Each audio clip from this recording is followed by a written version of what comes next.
تحفظ دین کا کارواں رواں دواں، علماء کا ساتھ دو آؤ سب کے سب یہاں، علماء کا ساتھ دو آؤ سب کے سب یہاں۔ حضور صلی اللہ علیہ وسلم کی بعثت دوہری بعثت تھی۔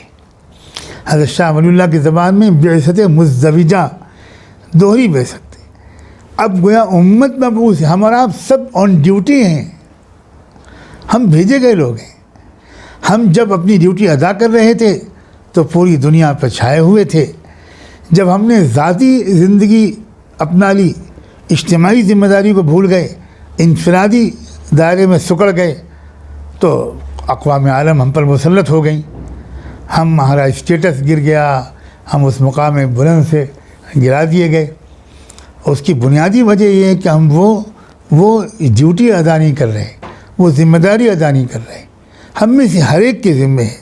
اب وہ کوئی جب فوج میں کوئی ہوتا ہے تو ذہن میں رکھیے، وہ ڈرائیور بھی اگر ہوگا تب بھی وہ فوجی ہے، انجینئر ہے تب بھی وہ فوجی ہے، وہ اگر کک اور باورچی ہے تب بھی وہ فوجی ہے، باوردی ہے، وہ اس کو تمام اعزازات ملیں گے۔ وہ اگر میکینک ہے تب بھی وہ فوجی ہے۔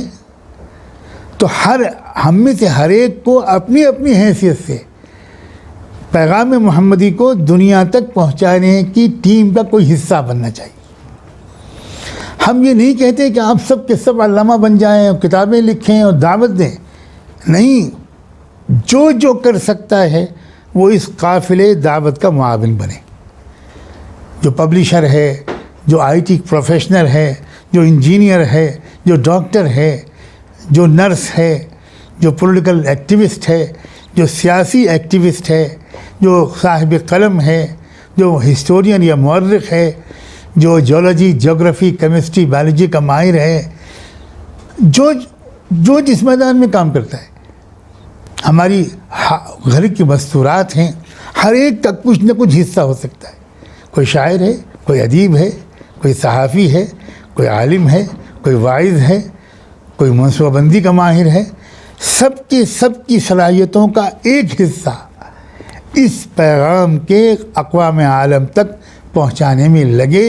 یہی 1.25 لاکھ صحابہ کرام کو اسی طرح اللہ کے رسول نے تیار کیا اور استعمال کیا۔ وہ سب کے سب علماء نہیں تھے، فقہاء نہیں تھے، مشائخ نہیں تھے، بزرگان دین نہیں تھے، مجھے کہنے دیجیے۔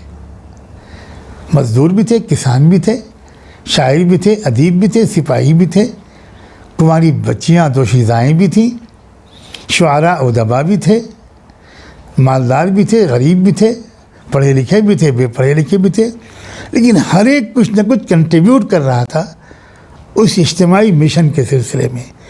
بس یہ جس دن ہم اس اجتماعی مشن سے جڑ گئے کسی طرح، کسی نہ کسی حیثیت سے، تو انشاءاللہ ختم نبوت کا جو دوسرا شعبہ ہے، یعنی اللہ کے علم کو اللہ کے بندوں اور بندیوں تک پہنچانا، یہ کام جو ہے اس کو اثر نو بہت ہی جوش و خروش کے ساتھ، سلیقے اور منصوبہ بندی کے ساتھ شروع ہونا چاہیے، پھر سے جاری و ساری ہونا چاہیے، ہر ایک کا اس میں کچھ حصہ لگنا چاہیے۔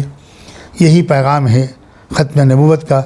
اللہ تبارک و تعالی اس پیغام کو گہرائی سے سمجھنے اور اس کے تقاضوں کی تکمیل کے لیے کھڑے ہو جانے کی ہم میں سے ہر ایک کو توفیق عطا فرمائے۔ وآخر دعوانا ان الحمد للہ رب العالمین۔